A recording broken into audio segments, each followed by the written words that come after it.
Hey, welcome to this week's episode of The Green Room. Man, we're so glad you're joining us. We actually started our Christmas series today. It's actually December 1st today. Can you believe it? So Christmas is right upon us. Let's welcome these guys today. This is our panel today. This week we got Pastor Gary, who delivered the message on Oh Holy Night today. So the greatest Christmas carol. We did hear it was the greatest Christmas carol of all time. Yes. And it was. It reminded me of how good it was. So what questions did we have come in, or did you guys think of from today's message? Well, I definitely had one that I was thinking of right out of the gate. And first of all, thank you for the Oh Holy Night fun facts. Oh, yeah. Because I didn't really know any of those. I didn't really know them either. And as I kept digging in, I was like, this is a gold mine. This is going to be so much fun. I'm really excited about it. I'll never look at that or sing that song the same way. And I'm going to crush Jeopardy. Yes. By the way. Yes. So when that comes up. Yeah, that's right. But one of the very first point that you made, where you kind of broke down John 3:16, which, we do kind of memorize that without really paying attention. Yeah. It's, like the Lord's Prayer and everything else that we do. But I love how you put it was an invitation to hope, which to me in the season, we often will say it's like the gift of hope and how it's all explained. The thing that I think in knowing folks, especially folks like myself, like in recovery, like, I was an alcoholic and I struggled with that. I struggled with the worthiness that goes behind that and deserving it, but I also struggled with the idea that I knew all of that stuff. I knew that, Jesus Christ was born of the Virgin Mary and, and all that, and I believed in everything. But I didn't understand the fact that it was a gift, and it was a gift of hope, and what did that actually mean? And so in talking with folks, especially some that I come across in First Base, is they don't understand that it's a gift, and even if you believe it's there, and you have to take it. So like, what kind of advice would you give, or how can you explain that better? I mean, you definitely touched on it today. Yeah. So there's this catchy phrasing that I'm going to butcher. But what's that saying? Familiarity breeds. Do you know what I'm talking about? Yeah. And so it's this idea of, I'm so familiar with this. Yep. I've heard this 1,000 times. This is a story that I've heard for my entire life, right? And so obviously I fully and completely understand this. Right. Just because I'm just so incredibly familiar with it. And then you realize at 41 years old, after saying that verse for 2 years straight, oh my gosh, I never really understood what this really, really meant.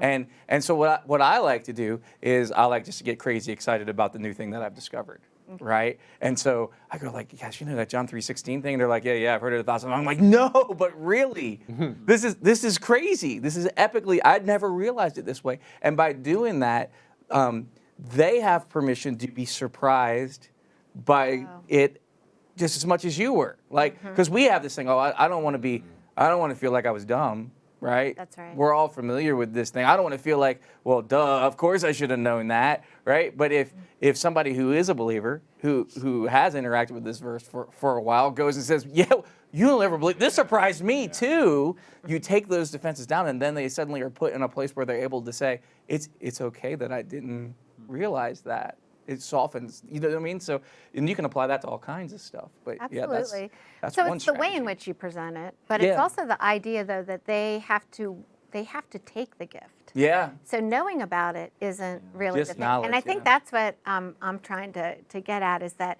I can talk to tons of people who think they're Christians even, but they haven't really received the gift. Right. They haven't taken it. They've just sort of, they know all this stuff, but they don't have, and because of that, they don't have the relationship. Yep. And because of that, they don't have hope, Right. real hope. Right. And because of that, they'll never feel joy. Yep. It's like this cyclical thing that I see all the time, and I don't know how to get at the heart of that is, how do you make them understand you have to take it? Yep, it's there. You know about it.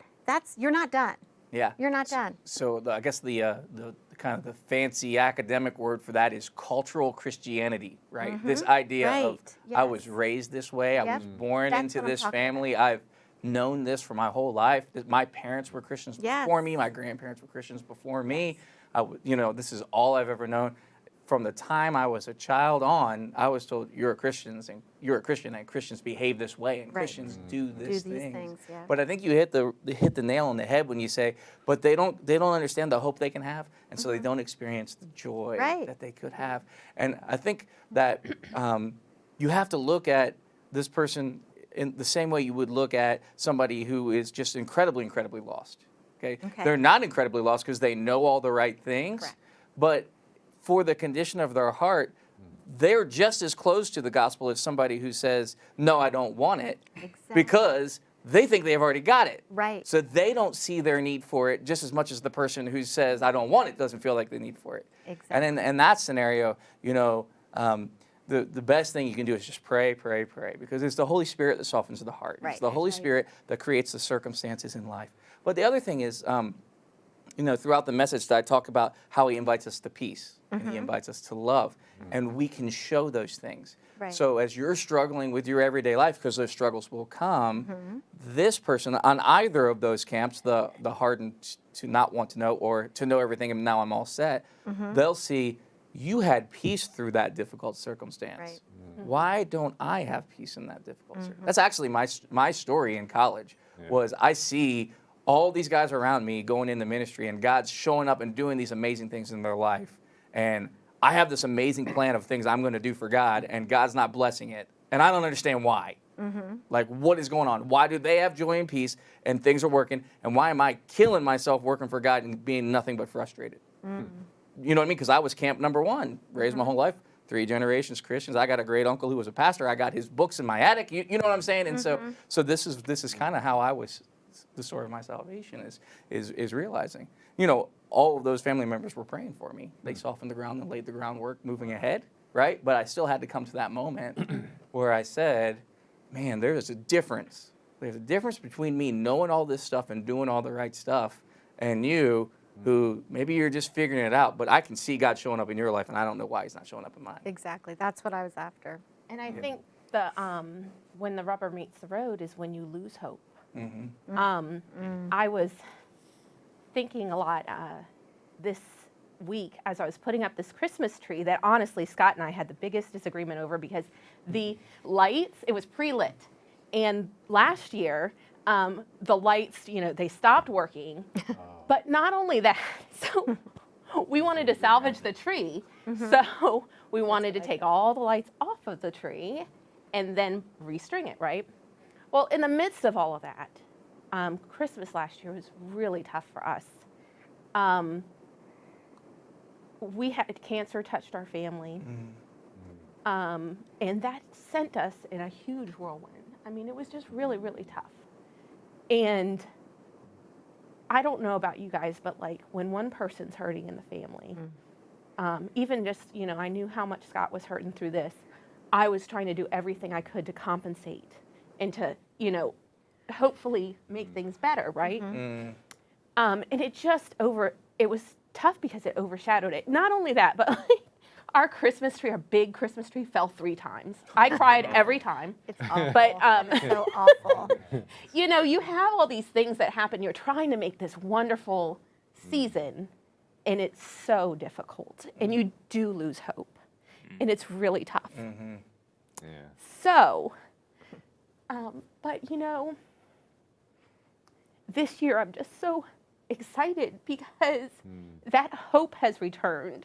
Not only did through prayer, Scott's mom was able to go through chemo and she's fine now. We have lots of things happening in our lives that are just causing so much excitement and trepidation because there are things that aren't finished yet and aren't perfect.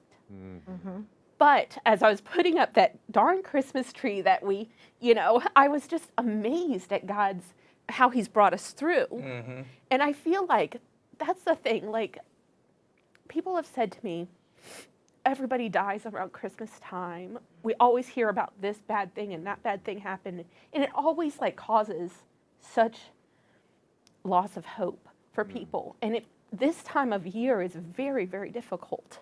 It's very difficult.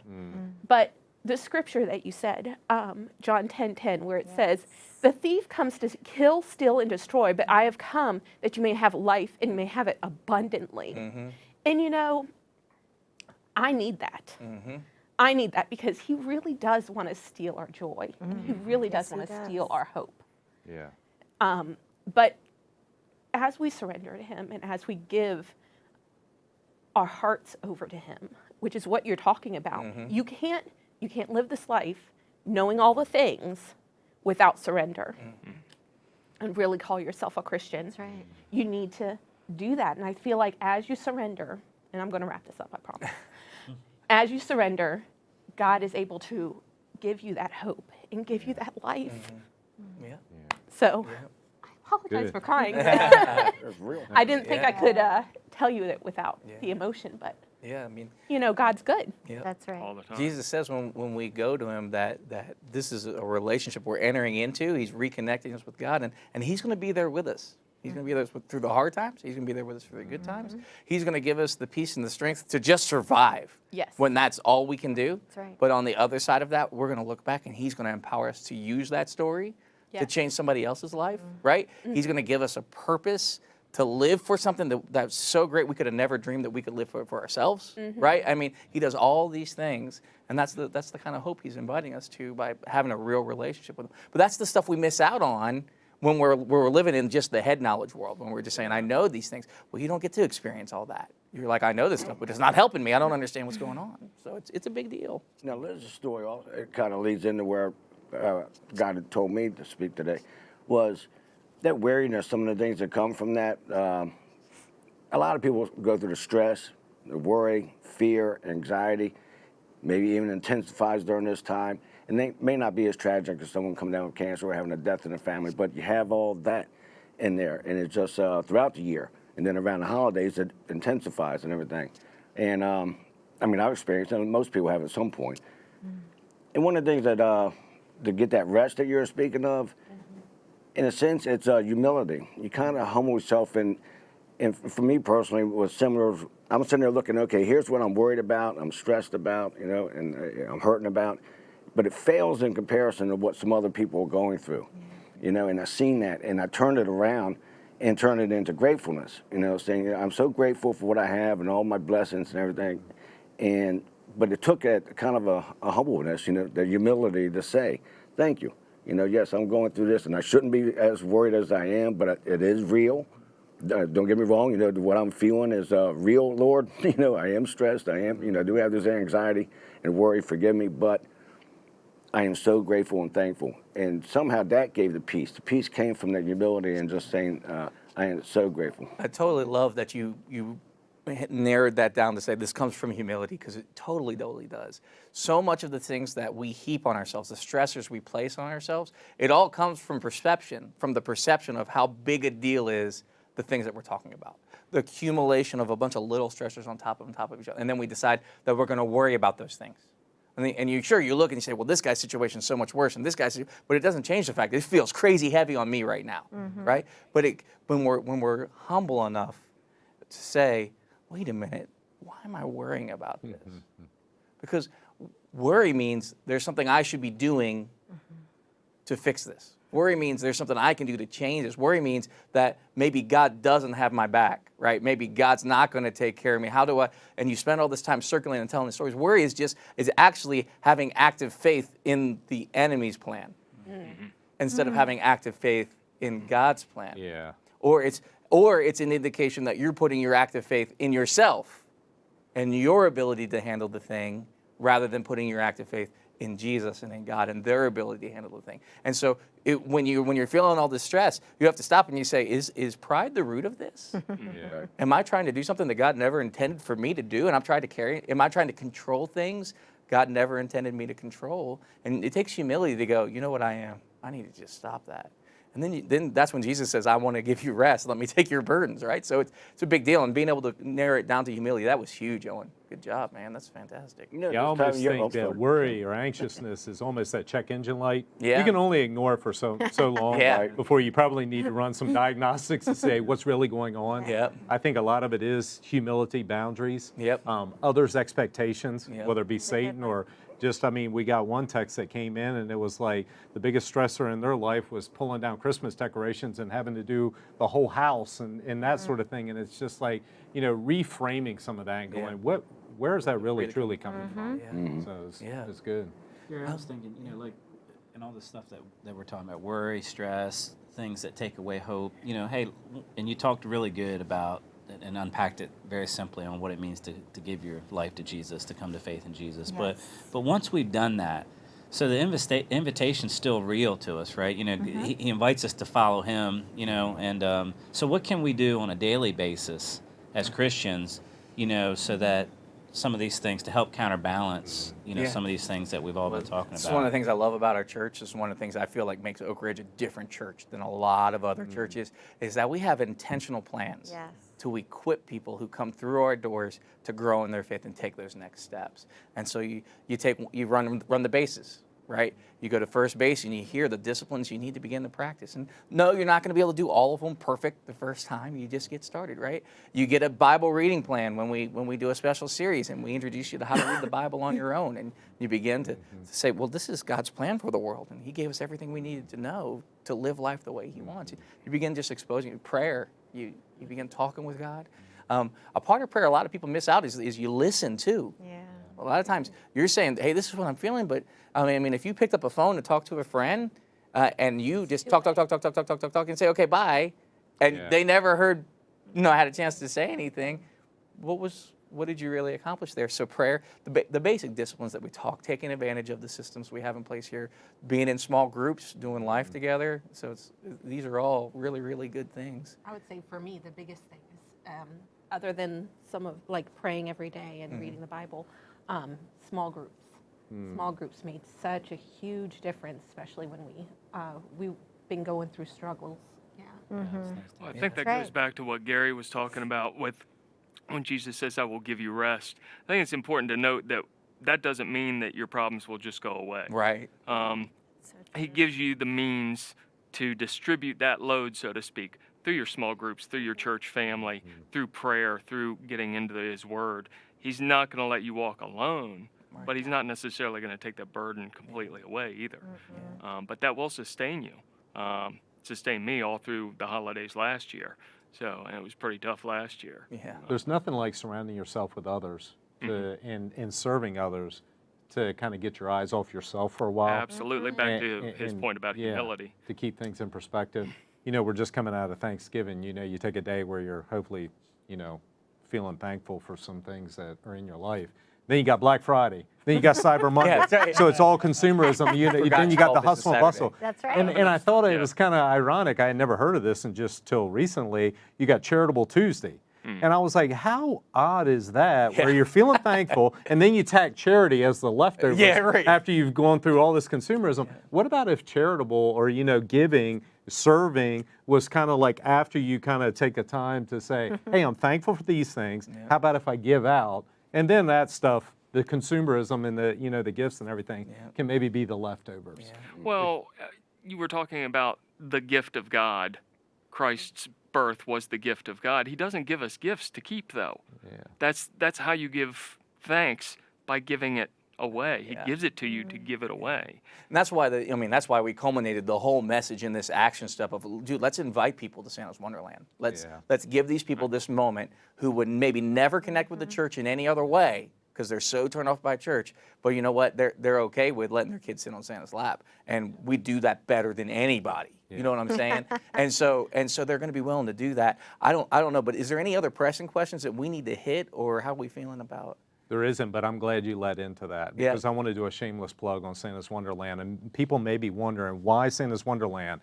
We're our 7th year in. Literally thousands and thousands of people are walking through our door, and it's basically building trust with our community to just show them love during the Christmas season in the hopes that they will return for a service or maybe a candlelight experience to find where we find our real hope.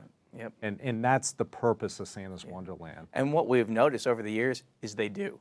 And you want to know what it is? So for fellow believers and Oak Ridge folks, it's a booster shot for us to be able to serve our community in that way. Yeah. So it's a really cool. A text did come in this morning, and it was really neat. They're dealing with some stressors over the holiday, but they came to faith in Christ as a result of attending Oak Ridge this year. And they said that they are able to reframe that in the Christmas season. And I thanked her. I said, man, that is such a blessing to be able to have you share your story. And I wanted to get that out on the green room that's today amazing. because God is changing lives. And it's as a result of our church family serving. So good. Gary, real quick on that, that certainly ties in exactly what God has put on my heart was when you're going through the difficult times and others more, at this time of year, serving is a great opportunity that no matter where you're at and how much struggle, if you're physically able and such like that, to take all that burden, that weariness and everything, and if it's hardship, a heartache, to go and serve like at Santa's Wonderland and other opportunities that are out there in the community this time of year, can seriously turn that weariness and everything into peace. Yeah. It can. In a real way, it shifts the focus off of you for a minute. Right. Where sometimes you do. Yeah. You get perspective, or you just get a few minutes of peace because you are helping somebody else. Right. You're not deep in worry. Yeah, yeah. And if your tree's falling down, Yes, yes. you can No go cats out and involved in serve. that? No cats. Was it it a just live fell. tree? It was alive. Oh, that's the 11 worst. and a half foot tree Oh, that man. fell. Oh, yeah. That's a lot of tree to fall. That's a lot I of water. That's crashed This year I still ornaments. found ornaments underneath our couch, under the floor, Yeah. broken. The But negative yeah, I work mean, of it'll it. take your eyes off of that for sure. Well, anyway, you guys, it has been really great to get to be with you great. in the green room. This is my first time here. I had so much fun. I feel like we had a great conversation, and I feel like there's a whole lot that you guys can unpack in your own discussion with your small groups. Talk about those weary things, those burdens that you're carrying. How can your group help you with that? How can you Yes. distribute that across? Think about how you can reframe the way you're thinking about those things that are piling on you. Maybe there's some pride. Maybe you just need to pray and say, God, help me see this better. Spend some time with your small group talking about those things, praying through those things. Look forward to Santa's Wonderland. Yeah. As soon as Santa's Wonderland's over, there's going to be spots for people to serve at candlelight services. That's So right. Yep. if you want to serve and see how service helps shift your thinking, that's a great place to do that too. But anyway, this is great. I really appreciate you guys letting me be here, and we had a good time. Yeah. Thanks, Gary. All right. See you next week. Yay. Gary.